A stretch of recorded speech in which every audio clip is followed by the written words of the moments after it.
제1장 그 남자의 사랑은 아들이라는 조건부였다.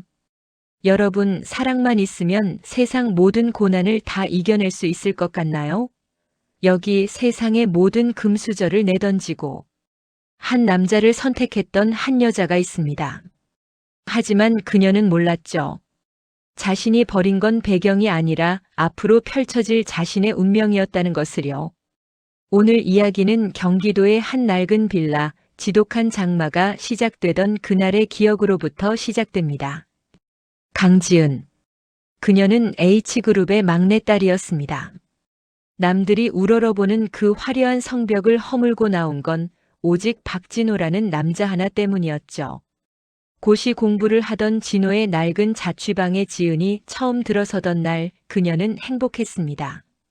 창문에 핀 곰팡이조차 사랑의 훈장처럼 느껴졌으니까요. 지은아, 나 믿고 와줘서 고마워. 내가 꼭 성공해서 너 손에 물 한 방울 안 묻히게 할게. 지은은 그 말을 믿었습니다. 아니, 믿고 싶었죠. 그렇게 3년을 뒷바라지했습니다. 명품 가방 대신 마트 전단지를 뒤졌고 고운 손은 물마를 날 없이 갈라졌습니다. 마침내 진호가 작은 IT 보안 회사를 차려 자리를 잡기 시작했을 때 지은은 생각했습니다. 이제 정말 우리에게 봄이 오는구나 하고요. 하지만 봄은 지은에게만 오지 않았습니다. 아들의 성공과 함께 시어머니 오순자 씨가 그 좁은 빌라로 들이닥친 겁니다. 순자 씨는 지은을 볼 때마다 마치 냄새나는 물건을 보듯 인상을 찌푸렸습니다. 지은이 차려낸 정갈한 밥상을 보며 그녀는 첫마디를 뱉었죠. 야, 너는 어째 애가 칠칠치 못하게 고기 반찬 하나 없니? 우리 진호가 밖에서 얼마나 고생하는데. 돈 못 벌어오는 마누라 얻었으면 내조라도 잘해야지. 지은은 웃으며 넘겼습니다. 가족이니까 시어머니니까요. 하지만 순자 씨의 집착은 다른 곳을 향해 있었습니다. 바로 지은의 배속이었죠. 결혼 후 2년 만에 찾아온 귀한 생명. 지은은 세상을 다 얻은 기분이었지만 순자 씨의 반응은 차가웠습니다. 지은아, 너 태몽 못 꿨니? 혹시 고추 꿈 아니야? 우리 집안은 대대로 3대 독자야. 너 만약에 딸 낳으면 우리 진호 앞길 막는 줄 알아라. 진호 역시 변했습니다. 예전에 다정하던 모습은 간데없고 사업이 바쁘다는 핑계로 매일같이 술에 취해 들어왔죠. 지은이 배를 쓰다듬으며 태동을 느껴보라고 손을 끌어도 그는 귀찮다는 듯 뿌리치기 일쑤였습니다. 지은아, 나 지금 회사 일로 머리 터질 것 같아. 애가 아들이든 딸이든 그게 뭐가 중요해? 아니, 솔직히 어머니 말씀도 일리는 있잖아. 우리 사업체 물려받으려면 아들이 낫지. 사건은 지은의 임신 8개월 차에 터졌습니다. 순자 씨가 어디서 용하다는 점집에서 부적을 하나 가져온 겁니다. 이거 태워 마셔라. 아들 낳게 해주는 비방이다. 지은은 거절했습니다. 과학적인 근거도 없을 뿐더러 뱃속의 아이에게 해가 될까 두려웠으니까요. 그 순간 순자 씨의 눈빛이 독사처럼 변했습니다. 이게 어디서 시어머니 말을 거역해? 너 친정에서 교육을 어떻게 받았길래 이 모양이야? 하긴 부모가 자식을 얼마나 내놨으면 결혼식에도 얼굴 하나 안 비춰? 너 혹시 어디 근본도 없는 집안애 아니야? 지은의 심장이 덜컥 내려앉았습니다. 부모님을 욕하는 건 참을 수 없었죠. 하지만 지은은 입술을 깨물며 참았습니다. 그때 거실로 나오던 진호의 한마디가 지은의 가슴에 비수를 꽂았습니다. 지은아, 그냥 어머니 시키는 대로 좀 해라. 너 하나 고집 피워서 집안 분위기 망쳐야겠어? 솔직히 너 우리 집 들어올 때 몸뚱이 하나 달랑 왔잖아. 그럼 비위라도 맞춰야지. 지은은 깨달았습니다. 자신이 버린 배경이 없으니 이 남자에게 자신은 그저 말 잘 듣는 소모품일 뿐이었다는 사실을요. 지은은 말없이 방으로 들어와 짐을 챙겼습니다. 아니, 챙길 짐도 없었죠. 그녀의 손엔 초음파 사진 한 장뿐이었습니다. 그날 밤부터 지독한 진통이 시작되었습니다. 예정일보다 훨씬 빠른 산통이었죠. 지은은 식은땀을 흘리며 진호를 불렀지만 그는 술에 취해 코를 골며 자고 있었습니다. 순자 씨는 방문을 걸어 잠그고 나오지도 않았죠. 혼자 택시를 잡아 타고 병원으로 향하는 길, 지은은 창밖으로 내리는 빗줄기를 보며 결심했습니다. 만약 이 아이가 딸이라면 나는 이 지옥 같은 집구석을 반드시 떠나겠다고 말이죠. 병원에 도착해 수술대에 오른 지은. 가물거리는 의식 속에서 간호사의 목소리가 들려옵니다. 축하드려요, 산모님. 아주 예쁜 공주님이네요. 그 소리와 동시에 병실 밖에서 들려오는 순자 씨의 날카로운 비명 섞인 목소리. 뭐? 딸? 아이고, 우리 집안 망했네. 제2장 딸이라서 죄송합니다. 그 말이 지옥의 시작이었다. 여러분, 세상에서 가장 축복받아야 할 순간이 절망으로 바뀌는 데는 그리 오랜 시간이 걸리지 않았습니다. 갓 태어난 아이의 울음소리가 병실을 채울 때 축하한다는 말 대신 날카로운 저주가 먼저 들려왔다면 여러분은 어떠시겠습니까? 오늘은 그 지독했던 병실의 공기와 한 여자가 인간으로서의 마지막 기대를 저버리게 된 결정적인 순간을 이야기해 보려 합니다. 축하합니다. 예쁜 공주님이에요. 간호사의 그 평범한 한마디가 지은에게는 사형 선고처럼 들렸습니다. 아니, 정확히는 병실 밖에서 들려올 그들의 목소리가 두려웠던 거겠죠. 지은은 땀에 젖은 머리카락을 늘어뜨린 채 핏덩이 같은 아이를 품에 안았습니다. 아이는 아무것도 모른 채 엄마의 품을 파고들었죠. 하지만 병실 문이 거칠게 열리며 들어온 시어머니 순자 씨의 얼굴에는 기쁨이라곤 찾아볼 수 없었습니다. 그녀는 아이를 쳐다보지도 않은 채 침대 밑바닥에 침을 뱉듯 내뱉었습니다. 내 팔자야. 내가 전생에 무슨 죄를 지어서 이런 업보를 받나. 야, 박진호. 너 들었냐? 딸이란다. 저런 재수 없는 물건을 낳으려고 그 비싼 수술비를 쓴 거야? 지은은 귀를 의심했습니다. 재수 없는 물건이라니요. 방금 태어난 천사 같은 아이에게 할 소리는 아니었습니다. 옆에 서 있던 남편 진호의 태도는 더 가관이었습니다. 그는 아내의 안부를 묻기는커녕 어머니의 기세에 눌려 먼 산만 바라보고 있었죠. 어머니 진정하세요. 사람들도 많은데. 지은아, 너도 그래. 내가 분명히 아들이어야 한다고 했잖아. 사업하는 집안에 딸이 무슨 도움이 된다고. 참 내 앞길도 막막하다. 퇴원 후 돌아온 집은 더 이상 안식처가 아니었습니다. 산후조리원 근처에도 가지 못한 채 지은은 퉁퉁 부은 몸으로 부엌에 서야 했습니다. 미역국을 끓이는 건 지은 본인이었죠.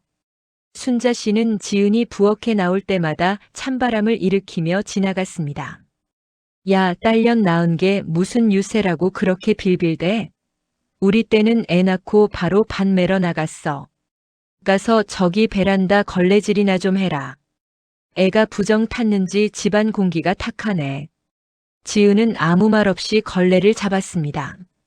손마디가 시리고 뼈마디가 벌어지는 고통이 밀려왔지만 등 뒤에서 자는 딸 소유리를 생각하며 버텼습니다. 하지만 결정적인 사건은 소유리가 100일을 간 넘겼을 때 터지고 말았습니다. 진호의 회사가 투자 유치에 실패했다는 소식이 들려온 날이었습니다. 술에 잔뜩 취해 돌아온 진호는 거실에 있던 소유리의 보행기를 발로 걷어찼습니다. 아이가 자지러지게 울기 시작하자 방에서 나온 순자 씨가 지은의 머리채를 잡았습니다. 이게 다 너 때문이야. 저 계집애가 들어오고 나서부터 우리 아들 사업이 안 풀리잖아. 너 오늘 당장 이애 데리고 나가. 내 집에서 소름 끼치는 울음소리 안 들리게 하란 말이야. 지은은 무릎을 꿇었습니다. 자신은 어찌 되어도 좋았지만 아이만은 길바닥에 내몰 수 없었으니까요. 어머니 잘못했어요. 제가 더 잘할게요. 제발 소유리만은. 아직 밤바람이 차요. 갈 곳이 없어요.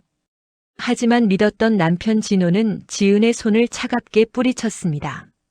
지은아, 우리 어머니 성격 알잖아. 내가 나가야 집안이 조용해져. 그리고 솔직히 나도 이제 너랑 저해보는 거 지친다. 우리 이쯤에서 정리하자. 이혼 서류는 나중에 보낼 테니까 일단 나가. 지은은 결국 낡은 가방 하나에 아이 기저귀와 젖병 몇 개를 챙겨 밖으로 나왔습니다. 밤 11시 예고 없던 장마비가 쏟아지기 시작했습니다. 아이를 겉사개로 칭칭 감싸 안고 지은은 걷고 또 걸었습니다. 가진 돈은 단돈 수만 원. 핸드폰 전원은 이미 꺼져버렸습니다. 공중전화 박스 밑에서 비를 피하며 지은은 소유리의 얼굴을 바라봤습니다. 아이는 배가 고픈지 힘없이 엄마의 손가락만 빨고 있었죠. 내가 뭘 잘못했을까? 그저 사랑해서 모든 걸 버리고 왔을 뿐인데. 그때였습니다. 어둠을 뚫고 지나가던 검은색 세단 석대가 지은의 앞에 끼익 소리를 내며 멈춰 섰습니다. 차에서 내린 건 우산을 받쳐든 정장 차림의 사내들이었습니다. 그리고 그중 가장 앞선 노신사가 떨리는 목소리로 입을 열었습니다. 아기씨, 드디어 찾았습니다. 회장님께서 10년을 기다리셨습니다. 지은은 고개를 들어 그를 보았습니다.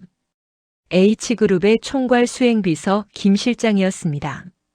지은의 눈에서 뜨거운 눈물이 빗물과 섞여 흘러내렸습니다.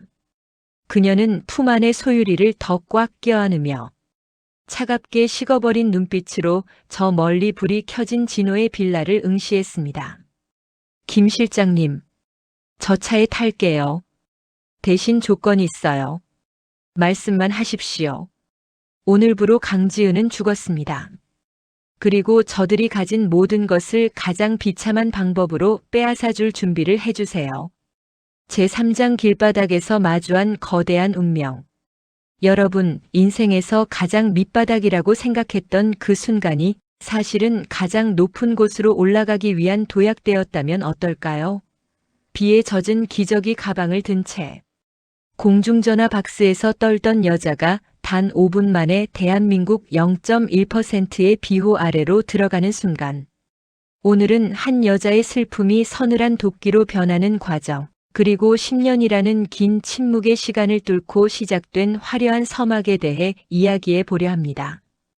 검은 세단에서 내린 김 실장은 지은의 앞에 깊숙이 고개를 숙였습니다. H그룹 강 회장의 오른팔이라 불리는 이가 빗물이 고인 아스팔트 바닥에 무릎을 굽힌 것이죠. 그는 자신의 어깨가 다 젖는 줄도 모르고 지은과 아이 위로 커다란 우산을 받쳐들었습니다. 아기씨, 늦어서 죄송합니다. 회장님께서 매일 밤 눈물로 지새우셨습니다. 이제 집으로 가시지요. 지은은 대답 대신 품 안에서 떨고 있는 소유리를 내려다보았습니다. 방금 전까지 자신을 벌레 보듯 내쫓았던 전남편과 시어머니의 집. 그 불 켜진 창문 위로 비친 그림자는 여전히 술잔을 기울이며 낄낄거리고 있었습니다. 지은은 입술을 깨물어 피맛을 보며 차갑게 은조렸습니다. 김 실장님, 이 아이 H그룹의 적통으로 입적해 주세요. 그리고 저를 강지은이 아닌 강 본부장으로 만들어 주세요. 저들이 가장 탐내는 것을 제가 직접 짓밟을 수 있도록. 시간은 누구에게나 공평하게 흐르지만 그 결과는 결코 공평하지 않았습니다. 10년이 흘렀습니다.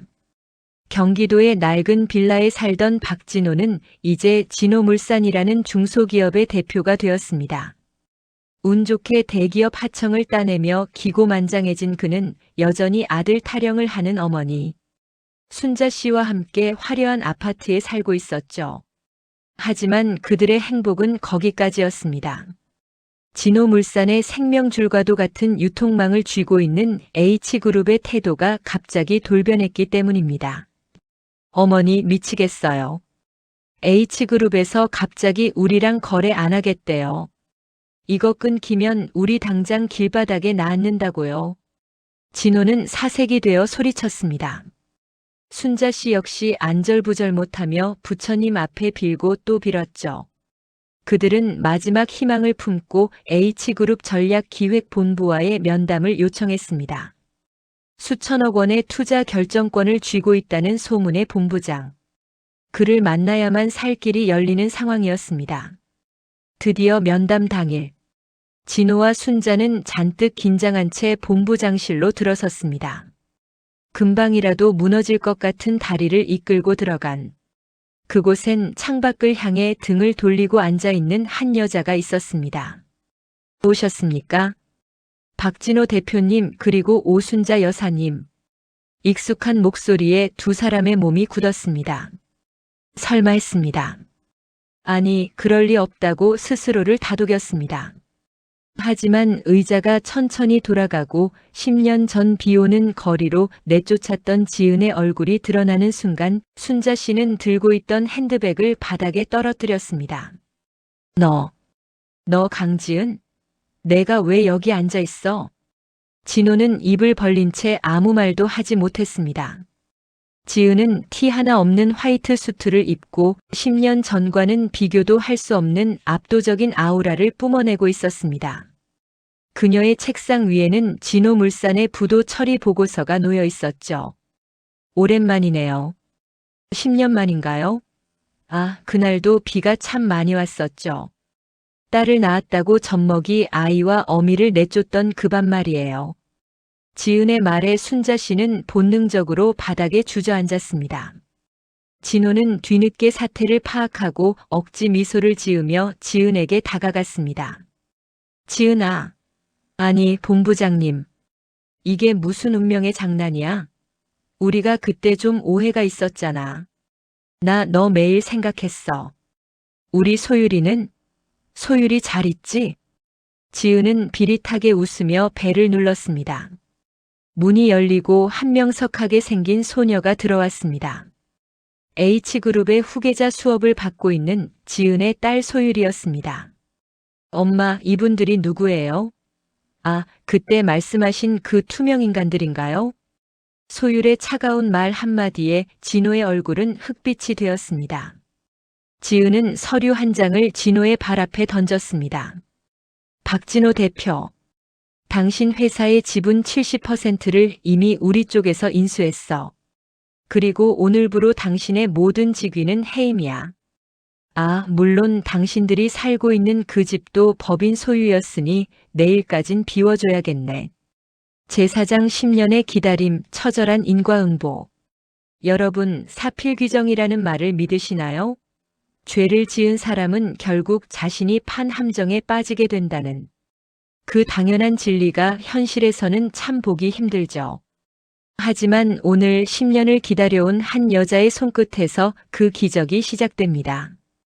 가장 높은 곳에서 가장 낮은 곳을 내려다보는 기분. 그리고 자신들이 버린 아이 앞에서 목숨줄을 구걸해야 하는 그 처참한 몰락의 현장을 지금 공개합니다. 본부장실 바닥에 주저앉은 순자 씨는 현실을 부정하듯 자신의 허벅지를 꼬집었습니다. 꿈이 아니었습니다. 10년 전 딸이나 낳는 재수 없는 물건이라며 빗속으로 밀어냈던 그 며느리가 지금은 자신들의 생사여 탈권을 쥐고 있는 거물 중에 거물로 서 있었으니까요. 지은아. 아니, 강 본부장님. 내가 그때는 노망이 났었나 보다. 응? 내가 나 좀 살려줘라. 우리 진호 저거 감옥 가면 안 되잖니? 내가 이렇게 빌게. 순자 씨가 지은의 명품 구두를 잡으려 손을 뻗었지만 지은은 차갑게 발을 뒤로 뺐습니다. 그 시선은 마치 길가의 오물을 보는 듯 무미건조했죠. 옆에 서 있던 진호는 비굴하게 손바닥을 비비며 말을 보탰습니다. 맞아, 지은아. 우리가 가족이었잖아. 소율이도 내 딸이고. 내가 그동안 얼마나 후회했는데. 우리 다시 합치자. 내가 너한테 속죄하면서 살게. 응? 지은은 비릿한 미소를 지으며 책상 위 모니터를 그들에게 돌려주었습니다. 화면 속에는 진호가 지난 수년간 저질러온 횡령과 분식회계 그리고 하청업체 갑질 기록들이 빼곡하게 나열되어 있었습니다. 가족? 박진호 대표, 당신 입에서 나오기엔 너무 고귀한 단어네. 당신이 소율이를 단 한 번이라도 생각했다면 우리 회사 자금을 빼돌려 도박판에 쏟아붓지는 말았어야지. 진호의 얼굴이 순식간에 흑빛으로 변했습니다. 지은은 멈추지 않았습니다. 그녀는 10년 전 자신이 쫓겨났던 그날의 영수증과 병원 기록, 그리고 순자 씨가 보냈던 입에 담지 못할 폭언 문자들을 하나씩 화면에 띄웠습니다. 어머니, 기억나세요? 우리 소율이 부정 탄다고 보행기 걷어차셨죠. 그날 밤 소율이가 얼마나 울었는지 아세요? 그 울음소리가 10년 동안 제 귀에서 떠나질 않았어요. 그래서 준비했습니다. 어머니가 그토록 사랑하시는 아드님이 법의 심판을 가장 화려하게 받을 수 있도록요. 순간 본부장실 문이 열리고 검찰 관계자들이 들이닥쳤습니다. 진호의 눈동자가 갈 곳을 잃고 흔들렸습니다. 수갑 소리가 차갑게 방 안을 울렸죠. 순자 씨는 아들의 팔을 붙잡고 비명을 질렀습니다. 이게 뭐야? 내 아들이 뭘 잘못했다고. 강지은, 이 독한 년. 내가 감히 우리 집안을 망가뜨려? 그때 조용히 상황을 지켜보던 소율이가 앞으로 걸어 나왔습니다.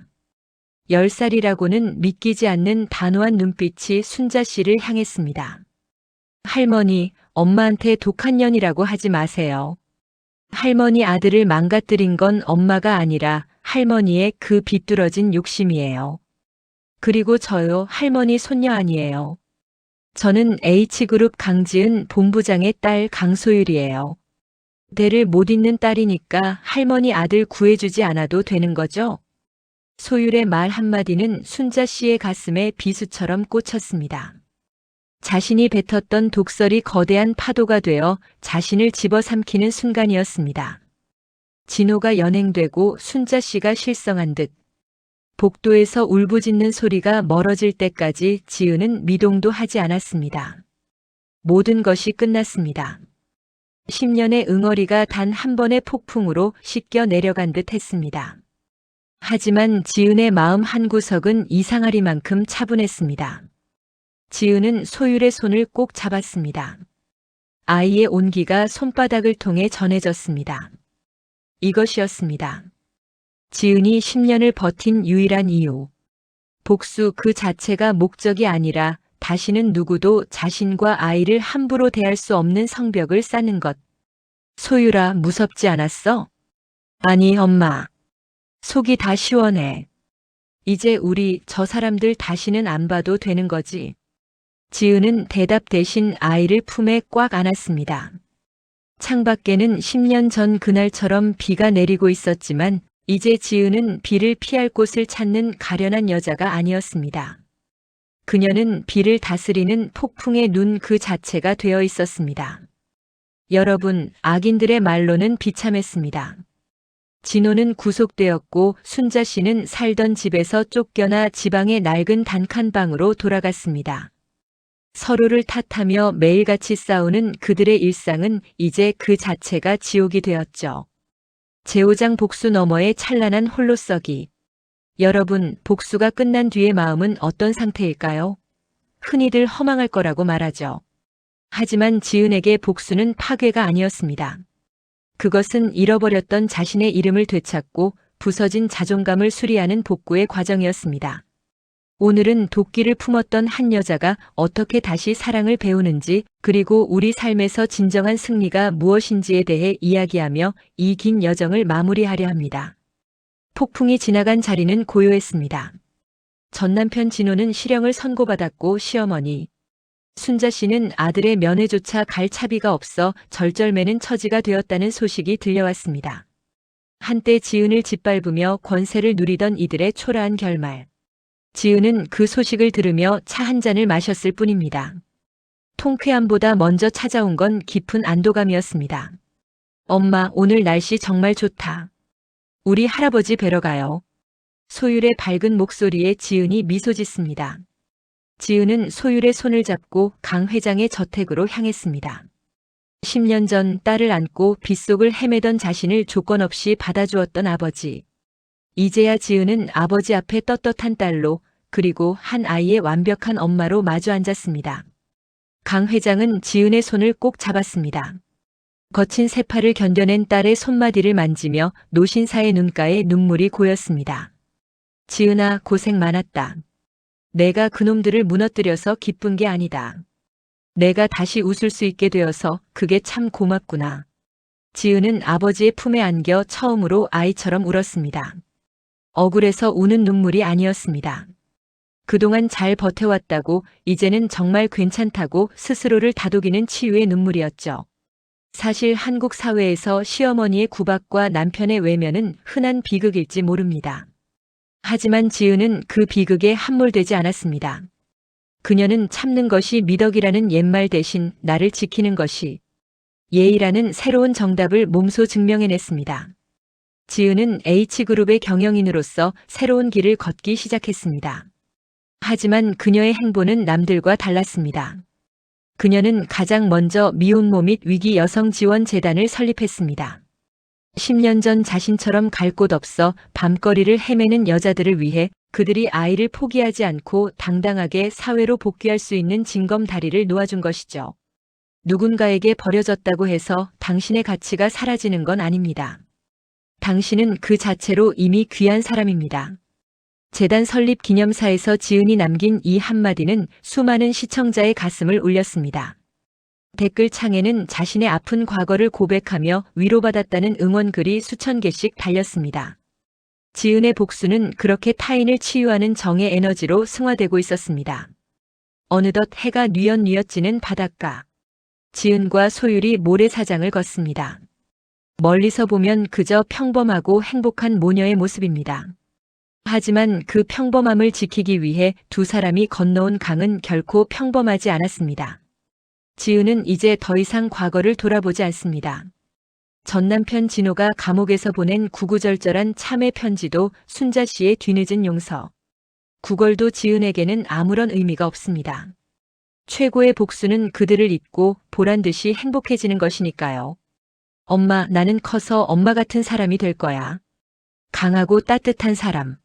소율의 말에 지은이 아이의 머리를 쓰다듬습니다.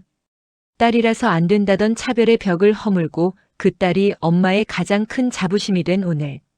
지은은 비로소 완전한 평온을 얻었습니다. 여러분, 긴 이야기 함께 해주셔서 감사합니다. 혹시 지금 삶의 무게에 눌려 길을 잃었다고 느끼시나요? 혹은 누군가의 차가운 말 한마디에 가슴에 피멍이 드셨나요? 기억하세요. 당신이 버려진 그 자리가 새로운 시작점이 될 수 있습니다. 지은이 빗속에서 재벌가의 별이 되었듯 여러분의 인생에도 반드시 찬란한 반전의 순간이 찾아올 것입니다.